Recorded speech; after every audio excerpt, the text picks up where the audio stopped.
Motifnya adalah karena korban ketika ditanya perihal kenapa selama 5 bulan 25 hari meninggalkan rumah, korban memilih diam.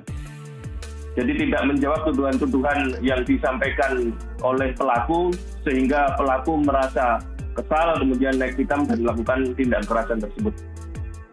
Motif dari JM, suami mutilasi istrinya NMS di Malang, akhirnya terungkap.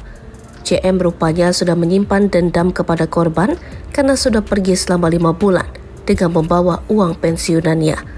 Diakui JM, ia merasa sakit hati dengan istrinya Nimade Sutarini alias NMS.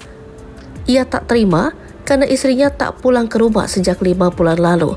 Bahkan JM semakin emosi hingga menyimpan dendam karena mengetahui NMS membawa uang pensiunannya. Sejak tanggal 5 Juli 2023, korban meninggalkan rumah dengan membawa sejumlah uang pensiun kurang lebih 1,4 juta rupiah, kata Kompol Panjaitan. Sang pria pensiunan BUMN itu pun merancang perbuatan kejamnya terhadap sang istri, yakni pelaku sempat menjemput istrinya sebelum melakukan aksi pembunuhan. Tanggal 28 Desember, pelaku dapat informasi bahwa sang istri mengikuti acara di salah satu kota di Malang. Pelaku menjemput istrinya, imbuh Kompol Panjaitan. Saat ini, pihak penyidik kepolisian tengah menanti keputusan keluarga korban agar jenazah korban bisa diotopsi lebih lanjut.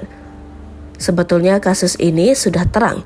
Kita tinggal menunggu persetujuan dari ahli waris untuk melakukan otopsi, karena ahli waris berada di luar kota, ungkap Kompol Panjaitan.